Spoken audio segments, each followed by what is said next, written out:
Hello guys, welcome back to a new vlog the happiness. कैसे हैं आप सब? आई होप आप सभी अच्छे होंगे। हम भी अच्छे ही हैं, ठीक है हम। सो गाइस, ये वाला जो व्लॉग है वो सिर्फ़ और सिर्फ मैंने इसलिए बनाया था और मतलब बनाया है कि काफ़ी टाइम से अप्रॉक्स 6 मंथ हो गए हमारा व्लॉग नहीं आ रहा है। तो मतलब कुछ मैसेजेस आए थे मेरे पास, डीएम आए थे इंस्टाग्राम पे भी, जिसमें पूछ रहे थे सबकी मैम व्लॉग्स क्यों नहीं आप अपलोड कर रहे हो। तो जो पूछ रहे थे उनको तो मैंने बता ही दिया है। बाकी जितने भी लोग मेरे साथ इंस्टा पे जुड़े हुए हैं, फेसबुक में है, जो भी सोशल मीडिया में है मेरे साथ, उन लोगों को तो पता ही है कि क्या रीज़न है कि मैं नहीं डाल रही हूँ। बाकी मैं यूट्यूब में मतलब व्लॉग इसलिए अब अपलोड कर रही हूँ क्योंकि मुझे अब लगा कि ठीक है मैं आगे कंटिन्यू करूँ, स्टार्ट करूँ, क्योंकि काफ़ी टाइम हो गया है और आप लोग भी वेट कर रहे हो कि मैं क्यों नहीं बना रही थी व्लॉग। सो गाइज़, व्लॉग ना बनाने का रीज़न ये था कि मेरी मम्मा 23 मार्च को एक्सपायर हो गई थी, अब हमारे बीच में नहीं है।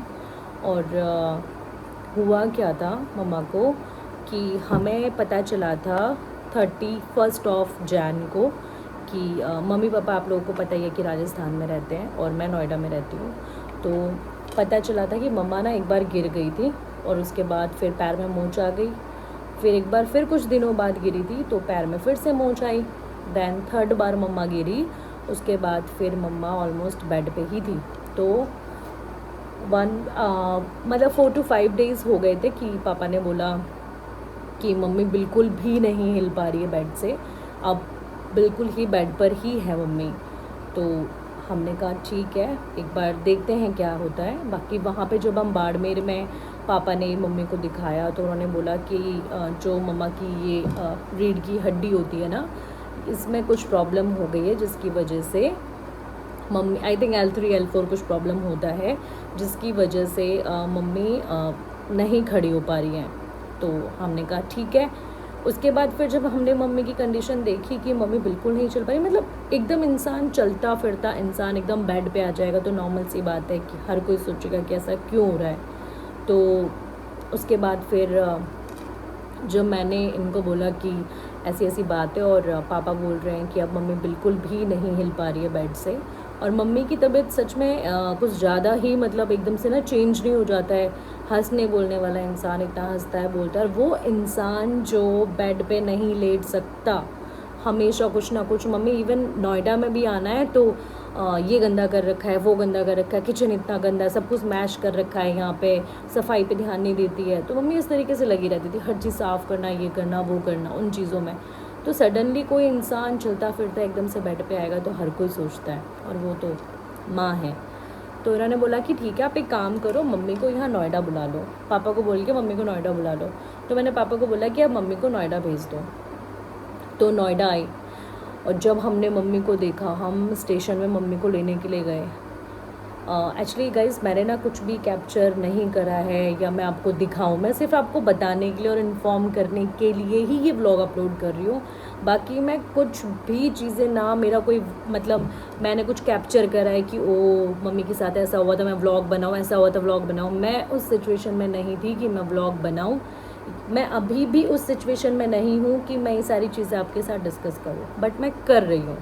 6 महीने मुझे लगे हैं इन चीज़ों को रिकवर करने में कि ठीक है, ठीक है, ठीक है, मतलब जो भी है ठीक है, पर वो चीज़ें नहीं हटती।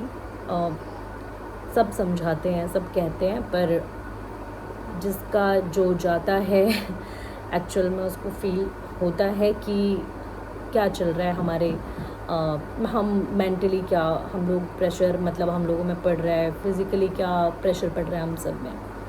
देन जब मम्मी को हम लेने के लिए गए थे रेलवे स्टेशन, तो हमने देखा मम्मी को कैसे उठाकर स्ट्रेचर पे बिठाया गया है कि मैं आप लोगों को ना एक्सप्लेन भी नहीं कर सकती हूँ। उस टाइम तक ना हम लोगों के दिमाग में सिर्फ ये था कि मम्मी गिरी है जिसकी वजह से मम्मी की कमर में प्रॉब्लम हुई है, जिसकी वजह से मम्मी खड़ी नहीं हो पा रही है, हम सबके दिमाग में यही था। उसके बाद फिर हमने नोएडा में, ग्रेटर नोएडा में मैक्स हॉस्पिटल है, वहाँ पर हमने मम्मा का एक्सरे वगैरह कराया, सिटी स्कैन कराया, एमआरआई कराया, सब कुछ कराया। कराने के बाद हमें डॉक्टर से जब हम मिले उसके बाद हमें पता चला कि उन्होंने हमें बोला कि मम्मी को लंग्स में उन्होंने बोला लंग्स में हमें ये जो डॉट डॉट दिख रहे हैं ये पूरे लंग्स में मम्मी के इन्फेक्शन है और वो इन्फेक्शन है टीबी का। ठीक है, तो ये डॉक्टर ये चीज़ मेरे सामने बैठकर मुझे बता रहा था, मेरे और हस्बैंड के सामने। हमने पापा को कहीं पर भी बीच में नहीं आने दिया क्योंकि पापा हार्ट के पेशेंट हैं, तो हम उनको आगे करके उनको कुछ डॉक्टर बोले वो चीज़ नहीं कर सकते थे। तो इसलिए हम ही गए हर जगह देखने के लिए कि डॉक्टर क्या बोल रहा है। तो डॉक्टर ने ये चीज़ मुझे बोली और जब ये लिटरली मैंने सुना था तो मैं नहीं बता सकती आपको कि मैंने क्या फ़ील किया था। आई होप आप लोग भी समझते हैं, आप लोग भी जानते होंगे कि क्या फ़ील होता है। कहा कि हम मेडिसिन देंगे और काफ़ी मतलब 10 to 20% चांसेस ऐसे होते हैं कि टीबी ठीक हो जाए और ये सारी चीज़ें। बाकी ऑपरेट करेंगे, कमर में जो प्रॉब्लम है उसके लिए, बोन के लिए एक स्क्रू डालेंगे और जो बोन है उसको जॉइंट करेंगे जिससे उनको मतलब चलने में आसानी होगी या वो खड़ी हो पाएंगी। एक होप वहाँ पे मिली हमें। देन उसके बाद फिर सेकेंड डे हमारे पास डॉक्टर का कॉल आया और डॉक्टर सेड कि कहानी कुछ और है, प्रॉब्लम कुछ और है और हमें कुछ और दिख रहा है। तो हमने कहा ओके। देन उसके बाद फिर हम गए तो उन्होंने हमें बताया कि मम्मा को इतना बड़ा जो वो डॉट्स देख रहे थे, जो वो डॉट्स देख रहे थे वो एक्चुअल में इन्फेक्शन था और वो इन्फेक्शन था मम्मा को कैंसर का। इतना बड़ा एक संतरे के बराबर मम्मी को ट्यूमर था जो कि था यहाँ पर और जिसकी वजह से वो ट्यूमर का इन्फेक्शन फैल के पूरे आगे लंग्स और पीछे पूरे जितने भी मतलब ये जो बोन्स वगैरह होती हैं उसको उसने प्रॉपरली 4th स्टेज का कैंसर था मम्मी को और उसने सब कुछ डिस्ट्रॉय कर दिया था अंदर ही अंदर। और डॉक्टर से हमने पूछा कि क्या हमारी कोई ऐसी लापरवाही है कि हमें मतलब कुछ सिम्टम दिखे और हम लोगों को पता नहीं चला कि ये कैंसर है या हमारी तरफ से कुछ प्रॉब्लम थी। तो उन्होंने बोला कि नहीं, प्रॉब्लम नहीं है बिकॉज देखो 1st स्टेज 2nd 3rd समझ में आता है, डायरेक्टली 4th स्टेज का कैंसर मतलब वो नहीं समझ में आता। तो उन्होंने बोला कि विदिन 1 to 2 months के अंदर ये कैंसर बिल्ड हुआ है 4th स्टेज। तो आई वॉज शॉक्ड कि एकदम से कैसे बिल्ड हो गया। और ही सेड कि हम आपको सीरियसली अगर सच बताएं तो आपकी मम्मी के पास max to max 5 to 6 month है, बस उसके अलावा टाइम नहीं है। और जो ऑपरेशन की भी बात हुई थी कि ऑपरेशन के थ्रू मतलब स्क्रू डाला जाएगा बोन्स में, तो उन्होंने बोला कि ऑपरेशन भी नहीं हो सकता बिकॉज़ जो बोन है वो पूरी की पूरी बोन टूट चुकी है और इन्फेक्शन ने उसे ख़राब कर दिया है जिसकी वजह से आपकी मम्मी खड़ी नहीं हो पा रही है। और मम्मी के ना यहाँ पर पेन होता था बहुत ज़्यादा, मम्मी कभी इधर करवट नहीं ले पा रही थी, कभी इधर करवट नहीं ले पा रही थी। मम्मी हमेशा एक ही चीज़ बोलती थी कि और पहले से ही बोलती थी हमेशा कि मैं ना लेट नहीं सकती, मैं बैठ नहीं सकती। मतलब मम्मी अगर 1 घंटे भी बैठी है तो मम्मी को ऐसा लगता है कि यार मैं इतनी देर बैठ गई हूँ, मुझे अब कुछ करना है। और देन उसके बाद फिर हमने ये देखा, फिर उसके बाद उन्होंने हमें बोला कि मेडिसिन चलेंगी, ये मेडिसिन है, ऑपरेट नहीं कर सकते हैं, सिचुएशन ऑपरेट करने लायक नहीं है, तो हमने ऑपरेट नहीं किया मम्मी को। फिर उन्होंने सिर्फ ये बोला कि आप अपनी मम्मा को घर लेके जाओ और जितना हो सके सिर्फ और सिर्फ अभी मम्मी की सिर्फ सेवा करो, जितना हो सके पूरी फैमिली उनके साथ रहो, उन्हें स्पेशल फील कराओ, अच्छा वक्त बिताओ उनके साथ जितना हो सकता है। उसके बाद हम मम्मी को घर लेकर आ गए थे। घर लाने के बाद फिर सब कुछ सेटअप किया यहाँ पे एक नई तरीके से, बिकॉज़ वो लोग बाड़मेर में रहते थे। फिर यहाँ पे सेटअप किया और मम्मी के लिए सारी चीज़ें सेटअप करी हम लोगों ने। फिर उसके बाद मेडिसिन चली और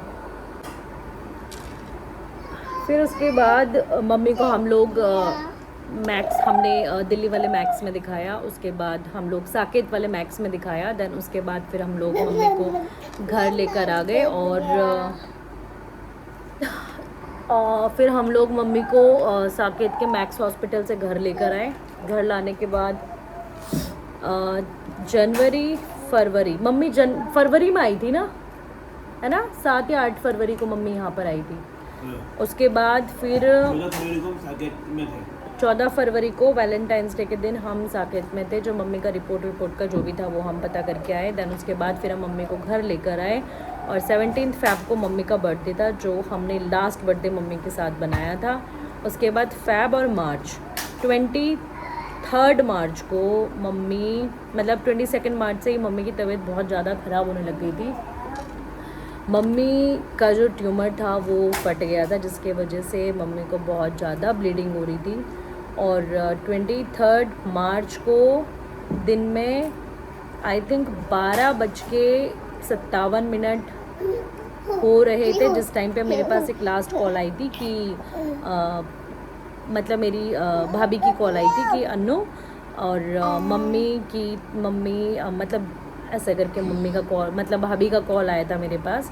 देन उसके बाद फिर हम गए तो तब मम्मी चली गई थी ऑलमोस्ट, मतलब। और उससे पहले ही ना मैं सुबह मम्मी से मिलकर आई थी। मैं गोकू को स्कूल छोड़ा, स्कूल छोड़ने के बाद देवी को फीड कराया, फीड कराने के बाद मैं देवी को घर पे छोड़ के फिर मैं गई मम्मी के पास। और मैंने बोला कि भाभी ने बोला कि मम्मी खाना नहीं खा रही है, तो मैंने बोला कि मैं बना के खिला देती हूँ मम्मी को खाना, क्या खाना है। मम्मी ने कहा मुझे बिल्कुल भूख नहीं है। मम्मी की कंडीशन बहुत ज़्यादा ख़राब थी और हमें 22 तारीख से ही ऐसा लग रहा था, ऐसे इंट्यूशंस आ रहे थे कि अब टाइम बहुत बुरा आ गया है हमारे लिए। उसके बाद फिर जब हम 23 को मैं मम्मी के पास गई तो मम्मी ने बोला कि मुझे कुछ नहीं खाना है, कुछ नहीं खाना। मम्मी इवन पानी तक भी नहीं पी रही थी। फिर मैंने बोला कि मैं पतला पतला सूजी का हलवा बना देती हूँ, हलवा खा ली। तो मैंने मम्मी के लिए ना पतला पतला सूजी का हलवा बनाया और ज़बरदस्ती मैंने मम्मी को 7 से 8 चम्मच आई थिंक, ज़बरदस्ती मम्मी ऐसे हाथ हटा रही थी, मुझे नहीं खाना है, मुझे नहीं खाना है। मम्मी से बैठा नहीं जा रहा था, मम्मी को चक्कर आ रहे थे। दैन उसके बाद फिर मम्मी को मैंने ज़बरदस्ती खिलाया। खिलाने के बाद फिर मैं घर आई। मैंने कहा कि ये मेडिसिन है, ये मम्मी को दे देना और मैं अभी जा रही हूँ देवी के पास, फिर आऊँगी। दैन उसके बाद फिर मैं यहाँ आई। यहाँ आने के मुश्किल से 15 से 20 मिनट के अंदर ही मेरे पास भाभी का फ़ोन आ गया था। फिर हम लोग वहाँ गए, मैं वहाँ गई, फिर मैंने इनको फ़ोन करके बताया कि ऐसी ऐसी बात है। फिर सारी जगह फ़ोन किया। दैन उसके बाद तो 23 12:57 PM मम्मी का लास्ट टाइम था जो मम्मी हमारे साथ थी। दैन अब मम्मी हमारे साथ नहीं है और इसीलिए मैं व्लॉग्स नहीं डाल रही थी, क्योंकि मेरे अंदर इतनी हिम्मत नहीं थी। और अभी भी इवन ऐसे ही, मतलब मैं सिर्फ इसलिए ये व्लॉग अपलोड करी क्योंकि गाइस आप लोगों को पता होना चाहिए कि किसके साथ क्या हो रहा है, व्लॉग्स क्यों नहीं आ रहे हैं, जैसे आप लोग पूछते हो मुझसे, तो इसलिए मैं ये चीज़ें आपको बता रही हूँ। और मैंने इसके अलावा कोई भी वीडियो नहीं बनाई है मम्मी की कि हम हॉस्पिटल लेकर गए हैं, मम्मी के साथ ऐसा हुआ है वैसा हुआ है। मुझे ये सब दिखाने का बिल्कुल भी मतलब मुझे पर्सनली अच्छा नहीं लगता। सब दिखाते होंगे वो अलग चीज़ें हैं, पर मुझे नहीं अच्छा लगता कि मेरे, मतलब हम खुद ऐसे सिचुएशन में फंसे हुए हैं कि मेरी माँ हॉस्पिटल में लेके जा रही हूँ मैं और मुझे पता चल रहा है कि मम्मी का 4th स्टेज का कैंसर है, और देन मैं उसमें व्लॉग बनाऊँ, देखो हम यहाँ आए, हम वो नहीं हो सकता, वो मैंने नहीं किया ऐसा कुछ भी। और बस यही बताने के लिए मैंने ये व्लॉग अब बनाया आप लोगों के लिए, जो कि आप लोगों तक पहुँच जाएगा। और देन इसके बाद हम एक अभी ऑलमोस्ट मार्च, अप्रैल, मई, जून, जुलाई, अगस्त, तो ये मतलब लास्ट में मैंने जो व्लॉग लास्ट डाला था उसको 6 मंथ हो चुके हैं, तो ये 6 महीने के बाद मैं आज व्लॉग बना रही हूँ आप लोगों के लिए। अब पूरी कोशिश रहेगी कि मैं मतलब व्लॉग्स कंटिन्यू करूँ आगे, बट मैं अभी कोई कमिटमेंट नहीं करूँगी। मैं हफ्ते में 3 व्लॉग डाल रही हूँ, 4 डाल रही हूँ। मैं कोशिश करूँगी कि मैं व्लॉग्स वगैरह अपलोड करती रहूँ, ठीक है। And thank you so much. और प्लीज़ आप लोग भी प्रे करना मम्मी के लिए कि मम्मी जहाँ भी है बहुत अच्छे से है और अच्छे से रहे। और जितनी भी, पता क्या होता है कि इंसान बीमार होता है ना, बीमार होने के बाद जब वो बेड में लेटा रहता है 1 महीने 2 महीने सालों साल लेटा रहता है, वो बहुत ज़्यादा तकलीफ़ होती है। और इंसान जब तकलीफ़ में है और वो जल्दी चला जाता है, वो उन चीज़ों से हट जाता है, मुक्त हो जाता है, तो वो झेलना नहीं पड़ता ना उनको ना हमें। और जितनी तकलीफ़ हमें थी, उस तकलीफ़ से ज़्यादा तकलीफ़ मम्मी को थी कि मम्मी बेड पे लेटी हुई थी, और उनको उस सिचुएशन में देखना वो हमारे लिए ज़्यादा टफ था। तो दैट्स वाई कि ये सारी चीज़ें थी, और व्लॉग इसलिए नहीं आ रहा था। तो थैंक यू सो मच, और पूरी आशा है कि आप लोग मम्मी के लिए प्रे करेंगे कि मम्मी जहाँ भी है अच्छे से है। और बहुत ही टफ़ टाइम रहा है हमारे लिए, अभी भी है, हर बेटी के लिए टफ़ टाइम रहता है, बिकॉज़ क्या है ना कि इंसान चला जाता है बट मेमोरीज़ ही रह जाती हैं। और गाइस, माँ की जगह कोई नहीं ले सकता, माँ माँ होती है। सो मम्मी हमेशा मेरे साथ है, हम सबके साथ है, और मम्मी की ब्लेसिंग्स हमेशा हमारे साथ है। और बस आप लोगों से यही प्रे है कि मम्मी के लिए प्लीज़ प्रे करना, मम्मी जहाँ भी है अच्छे से रहे और अच्छी रहे। बन गया vlog. Bye guys, thank you so much for watching.